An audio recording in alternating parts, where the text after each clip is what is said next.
लाडक्या बहिणींना 2100 रुपये देऊ ही घोषणा केली। आता 2100 रुपये देतात की 1500 देतात याचा निर्णय मला वाटतं कॅबिनेटमध्ये पहिल्या कॅबिनेटमध्ये सरकारने घ्यावा।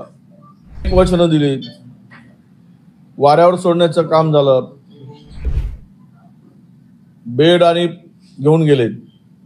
यापूर्वी असं कधी पोलीस स्टेशनमध्ये बेड नेताना काट नेताना ते म्हणतात की पोलिसांसाठी होतं। पोलिसांनी कधी त्या पोलीस स्टेशनमध्ये काटवर झोपल्याची माहिती नाही की मोठ्या आकाला वाचवण्यासाठी या लहान आकाचा एन्काउंटरही होऊ शकतो। म्हणून पोटी नष्ट झाली की माणूस सत्तेच्या मार्गाने जातो। ती लढण्याची प्रवृत्ती राजन साळवीची कमी झाली असावी म्हणून तो पळापळ करतोय। त्यावर काही फार मोठा आहे की तो माजी आमदार आहेत, चालत असते। मुख्यमंत्र्यांनी 26 जानेवारीचे सर्व महाराष्ट्रातील झेंडे फडकवावेत, नाव लिहून टाकावं, लाईनीमध्ये 26 जिल्ह्यांचे झेंडे उभारावेत मंत्रालयाच्या पुढे आणि 2-2 मिनिटांमध्ये एक झेंडा फडकून टाकावा। काय चाललंय मलाच कळत नाही। यावर प्रतिक्रिया देताना सुद्धा आम्हाला चीड येते की इतकं पाशवी बहुमत मिळून सुद्धा तुम्ही मंत्रिमंडळ धड चालत नाही, पालकमंत्री नेमले जात नाहीत, मंत्री लोक चार्ज घेत नाहीत, घरावरून बंगल्यावरून भांडणं आहेत। काय चाललंय?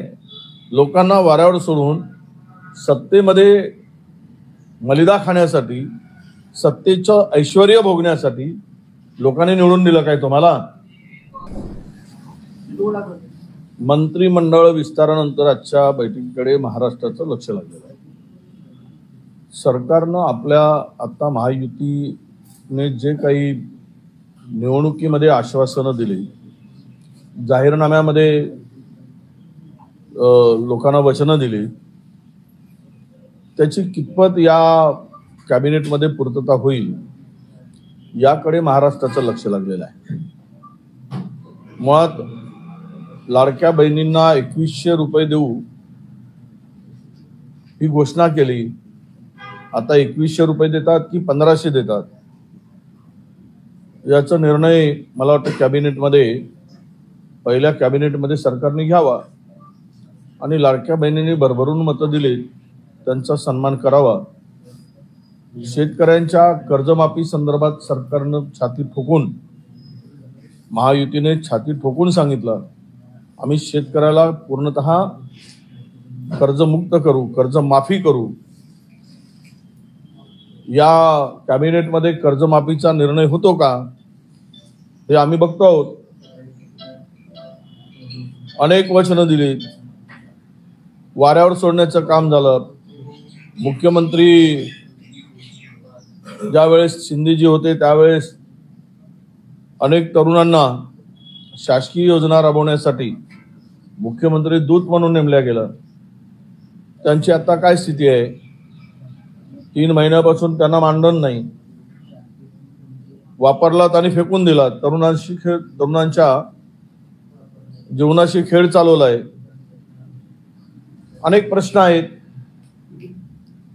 त्यामध्ये मुख्यत्वे करून धान खरेदीचा विषय आहे। 31 तारखेपर्यंत मुदत होती, ऑनलाईन अर्ज करायचं होतं धान खरेदी केंद्रासाठी, परंतु अद्यापही 50% शेतकऱ्यांची नोंदणी झाली नाही। चंद्रपूर, गडचिरोली, भंडारा, गोंदिया, नागपूर या भागातील सर्व शेतकरी मुदतवाढ द्यावी म्हणून मागे लागलेले आहे। पण सरकारकडे कोणाला विचारावं? मंत्रिमंडळ असूनही सत्ता केंद्र आणि निर्णय घेण्याचा अधिकार केवळ आताही मुख्यमंत्र्यांनाच दिसतोय। बाकीच्या मध्ये इतर कोमात गेल्यासारखे वागतायत। त्यांना अनेकांनी तर अद्याप चार्जही घेतला नाही। 4 मंत्री मंत्रिमंडळाचा शपथविधी होऊन 15-20 दिवस चार्ज घेत नसतील तर महाराष्ट्राला कुठल्या दिशेनं नेत आहेत? मंत्रिमंडळामध्ये बंगल्यावरून भांडणं सुरू आहे, मंत्रिमंडळामध्ये खात्यावरून भांडणं सुरू आहे, अधिकारावरून भांडणं सुरू आहे. त्यामध्ये महाराष्ट्राचं वाटोळं होऊ नये अशी आमची अपेक्षा आहे. तुम्ही आता एक ट्विट केलेलं आहे हो वाल्मिकी कराड संदर्भात की सरकार जे आहे आरोपीचं नाळ पुरवत आहे.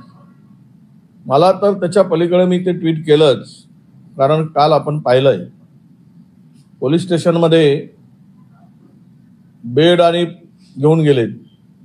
यापूर्वी असं कधी पोलीस स्टेशनमध्ये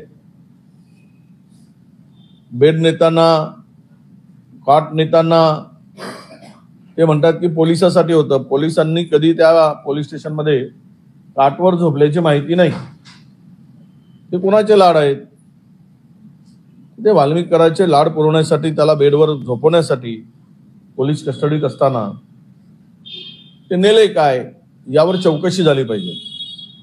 मला तर पुन्हा काल जी माहिती मिळाली ती माहिती अधिकची अशी आहे की मोठ्या आकाला वाचवण्यासाठी या लहान आकाचा एन्काउंटरही होऊ शकतो.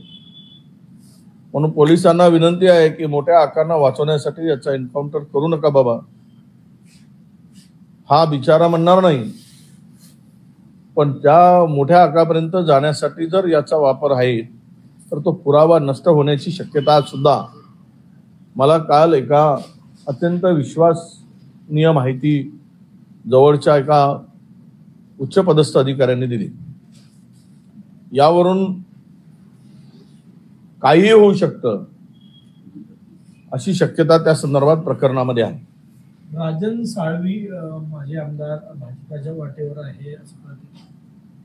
आता असं आहे, काही लोकांना सत्ता फार जवळची वाटते, सत्तेशिवाय जगू शकत नाही, सत्तेसाठी जन्माला आले असं कोणाच्या डोक्यात असतं. कसं आहे की लढण्याची प्रवृत्ती नष्ट झाली की माणूस सत्तेच्या मार्गाने जातो. ती लढण्याची प्रवृत्ती राजन साळवीची कमी झाली असावी म्हणून तो पळापळ करतोय. त्यावर काही फार मोठा आहे की तो माजी आमदार आहेत, चालत असते. आता भारतीय जनता पक्षामध्ये किती जागा रिक्त आहेत, किती जणाला सामावून घेणार आहेत, कुठे सामावून घेणार आहेत. कोंबड्याचं कुऱ्हाड झाल्यासारखं होऊ नये. जास्त कोंबड्या झाले की कुऱ्हाडात घालतात, यांना घालू नये म्हणजे झालं.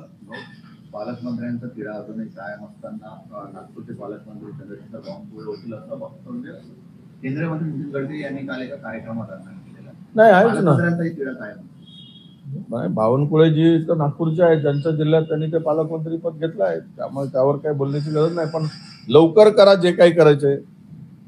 26 जानेवारीपर्यंत होईल. कशाला 26 जानेवारी? आता म्हणजे झेंडा फडकवण्यापुरतीच पालकमंत्री काय की तो जिल्ह्यामध्ये अनेक प्रश्न आहेत. 6 महिन्यापासून त्या जिल्ह्याचे वाली कोणी नाही. त्यामुळे लवकरात लवकर केलं पाहिजे. नाहीतर मुख्यमंत्र्यांनीच 26 जानेवारीचे सर्व महाराष्ट्रातील झेंडे फडकवावेत, नाव लिहून टाकावं, लाईनीमध्ये 26 जिल्ह्यांचे झेंडे उभारावेत मंत्रालयाच्या पुढे आणि 2-2 मिनिटांमध्ये एक झेंडा फडकून टाकावं. काय चाललंय मलाच कळत नाही. यावर प्रतिक्रिया देताना सुद्धा आम्हाला चीड येते की इतकं पाशवी बहुमत मिळून सुद्धा तुम्ही मंत्रिमंडळ धड चालत नाही, पालकमंत्री नेमले जात नाहीत, मंत्री लोक चार्ज घेत नाहीत, घरावरून बंगल्यावरून भांडणं आहेत. काय चाललंय? लोकांना वाऱ्यावर सोडून सत्तेमध्ये मलिदा खाण्यासाठी, सत्तेचं ऐश्वर्य भोगण्यासाठी लोकांनी निवडून दिलं काय तुम्हाला? हा खरा प्रश्न येतो. त्यामुळे थोडी तरी जनाची नाही तर मनाची तरी ठेवा आणि महाराष्ट्रातील जनतेला वाऱ्यावर सोडू नका. वाल्मिकी कराडांनी सरेंडर केलं, दुसऱ्या आरोपी सरेंडर केलं, पोलीस पकडू शकते नाही. त्यामुळे पोलिसांबद्दलच आता प्रश्न उपस्थित केले जात आहे. काय आहे, बीडचे पोलीस खरं तर अनेक पोलीस अधीक्षकांचा जो अनुभव आहे, अनेक जिल्हाधिकाऱ्यांचा अनुभव जो आहे, तिथे नेहमी मर्जीतला माणूस, आता मला माहित नाही नवीन जो नवनीत नावाचे SP गेले, पण यापूर्वीचा इतिहास असा आहे की कराडलाच बॉस मानून, बाप मानून त्या ठिकाणी पोलीस वागत होते. आणि आजही पोलिसांच्या भूमिकेवर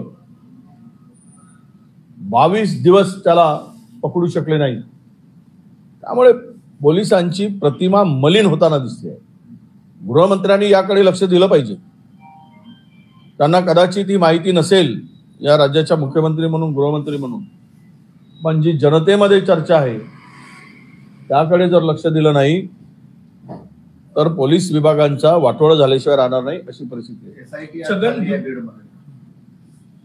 आज बीडमध्ये चालली आहे. नाही, मला वाटतं की सीआयडीचा तपास सुरू होता, आता एसआयटी आणली. हा तपास भरकटण्यासाठी तर नाही साहेब. एसआयटी नेमायची तर पूर्वीच नेमायला पाहिजे होती. आता सीआयडी कडून एसआयटी कडे जाईल किंवा एसआयटी स्वतंत्र चौकशी करेल का, यातून चौकशीचा फार्स ठरू नये. एसआयटी नेमली म्हणजे काय राज्याबाहेरचे पोलीस नाही, राज्यातीलच अधिकारी आहेत. किंवा सीआयडी चांगलं काम करताय किंवा सीआयडीने चांगलं काम केलं म्हणून यांना नेमलं, वाईट काम केलं म्हणून नेमलं का, हे चांगलं काम करतील म्हणून. तर हे सगळं काही जे आहे यावर आत्ता भाष्य करण्यापेक्षा आरोपीवर कशा प्रकारे चार्जशीट आणि त्याला कारवाई करतात आणि तो तपास 90 दिवसाच्या आत संपवून ती चार्जशीट या खून करणाऱ्यांच्या विरुद्ध गेली पाहिजेत, कोर्टात गेली पाहिजेत, तर आरोपीला प्रोटेक्शन मिळणार नाही. नाहीतर आरोपी बाहेर येईल, पुन्हा त्याचे उद्योगधंदे सुरू. राज्याच्या आता जो कॅगचा रिपोर्ट आला 14 ते 19चा 96,000 कोटींच्या कामाचा हिशोबच लागत नाही आणि त्यातले कामं मराठवाड्यातील अधिक आहेत. त्याची जे काम पूर्ण झाल्यानंतर कंप्लीशन सर्टिफिकेट म्हणतो आम्ही, तीच मिळाली नाही. याचा अर्थ काम झालं की नाही, बिलच काढले गेले त्यावेळेस. आणि मॅक्झिमम कामाची यादी आम्ही पाहिली तर ती मराठवाड्यातली आहे आणि विशेषतः ती यादी बीडमधली अधिक आहे. यावरून बीड किती संवेदनशील जिल्हा झालेला आहे याचं ते उत्तर आहे. काल मुख्यमंत्री अजित पवारांची आई विठ्ठलाकडे गेली असता साकडं घातलं की शरद पवार आणि अजित पवारांनी एकत्र यावं, कुटुंबाने एकत्र यावं की नाही यावं, आता एकामेकाच्या विरुद्ध लढले.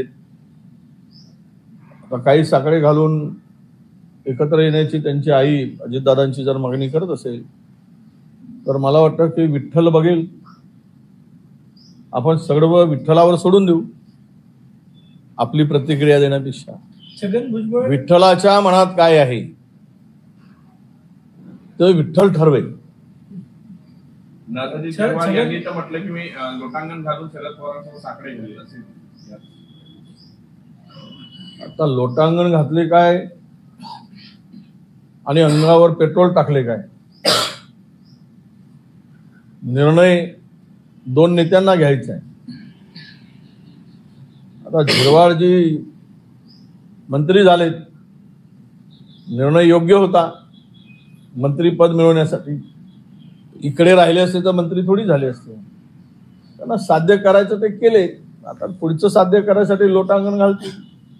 आपण बघू लोटांगण घालताना, आणि महाराष्ट्र विचारेल लोटांगण घालून तुमचं लोटांगण वाया गेलं की फायदा झाला हे कालांतराने कळेल.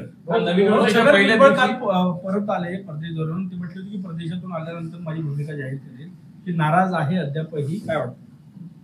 आता नाराजी व्यक्त करून काय पर्याय, काय भाजपकडे जाण्याचा एक पर्याय, नाहीतर घरी बसण्याचा पर्याय. ओबीसी नेत्याला महाराष्ट्रामध्ये ज्या पद्धतीनं वापरून त्यांचा या सरकारने दुरुपयोग केला किंवा त्यांना सत्तेबाहेर ठेवलं, एवढ्या मोठ्या सिनियर नेत्याला समस्त महाराष्ट्रातील ओबीसींच्या मतं घेण्यामध्ये जे महायुतीला मतं मिळाली असतील ती छगन भुजबळांच्या मुळे मिळाली, त्याचा फायदा प्रचंड महायुतीला झाला आणि भुजबळांच्या हातात भोपळा दिला. हे सरकार ओबीसीच्या भावनेशी खेळणार आहे, ओबीसीची बनवाबनवी करणार आहे, ओबीसीला गृहीत धरून राज्य करणारं हे सरकार आहे, हे आता स्पष्ट झालेलं आहे. राहिला भुजबळांचा विषय, भुजबळ साहेब मला वाटतं की त्यांच्यापाशी फार काही पर्याय नाही. कदाचित अजितदादांच्या चुप्पीवरून मुंडेची विकेट काढून टीममध्ये भुजबळांचा समावेश करण्याची शक्यता किंवा विचार अजितदादांच्या डोक्यात आहे का, हा प्रश्न गेल्या 4 दिवसापासून आम्हाला 5 दिवसापासून पडतोय. त्यावर अजित पवार मुंडेंच्या प्रकरणात अजिबात बोलत नाही. आरोप गंभीर होत. तो व्याल मुलांची नावं आहेत, त्यावर मी अधिक बोलणार नाही कारण विषय डायव्हर्ट होऊ नये म्हणून. पण आता मात्र अजितदादा सगळ्या चारही बाजूने आरोप होत असताना शांत बसले, तर मला वाटतं कुछ तो गडबड आहे. त्यामुळे भुजबळ साहेबांना यामध्ये कदाचित वेट अँड वॉच ची भूमिका ठेवावी लागेल, नाहीतर देवेंद्रजीकडे दुसरा पर्याय भेटीमध्ये काहीतरी झालंच असेल तर देशाचा ओबीसीचा नेताही भाजपा करून टाकेल. तो पण पर्याय त्यांच्यापाशी खुला राहील असं मला वाटतं. मुंबई महानगरपालिकेने उद्धव ठाकरे स्वतंत्र लढण्याचा विचार करत आहे अशी चर्चा आहे. नाही, विचार करू दे. विचार करणं आणि प्रत्यक्ष सामोरं जाणं आमची पण चर्चा त्यांच्याबरोबर सुरू आहे. आणि असं आहे की एखाद्या पक्षाने स्वतंत्र लढण्याचा निर्णय घेतलाच तर त्याला थांबवण्याचं काही कारण नाही आणि थांबवूही शकत नाही.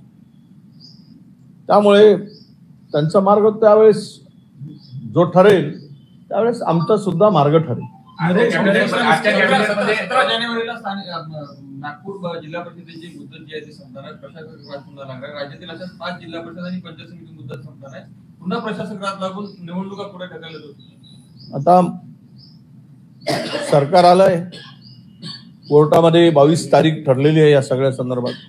सर्वोच्च न्यायालयाने 22 तारीख मला वाटते दिलेली आहे. ज्या काही 5 जिल्हा परिषदाच्या मुदत संपत आहे तर सर्वच झालंय. महाराष्ट्राच्या इतिहासामध्ये इतके काळ प्रशासक नेमलेला पहिल्यांदा आपण बघतो. 2.5 वर्ष सरकार आल्यानंतर काय केलंय? आम्ही कोर्टाकडे आमच्यावर आरोप होत होते. ज्यावेळेस सुप्रीम कोर्टामध्ये ओबीसीचा विषय होता, आम्ही कोरोनाच्या काळात सुद्धा आमचं सरकार असताना आम्ही हे आरक्षण टिकवून निवडणुका घेण्याचा प्रयत्न केला आणि घेतलेत अनेक ठिकाणी. पण आता 2.5 वर्षामध्ये किंवा 3 वर्षे झालीत आता हे होत नाही आहे. याचा अर्थ स्पष्ट आहे की सत्तेचं केंद्रीकरणच पाहिजे आहे, विकेंद्रीकरण नको आहे. या सरकारच्या डोक्यात आहे. आणि त्यातल्या त्यात कॅटेगरीच्या लोकांचा SC ST ओबीसींचे प्रचंड नुकसान आहे. त्या निवडणुकामध्ये त्यांचा वाटाच नाही. त्यांना रिझर्वेशन मध्ये आज 50,000 जागा या सर्व संस्थांमध्ये ओबीसीच्या रिक्त आहे. तर ओबीसीवर हा अन्याय आहे. हा अन्याय दिसत नाही का सरकारला? काय सुप्रीम कोर्टाच्याकडे दाखवत आहे बोर्ड? जा आणि पाठवा आणि लवकर निर्णय घ्या. महाराष्ट्रामध्ये लवकर निवडणुका लावा, ही आमची मागणी आहे. अधिकाऱ्यांची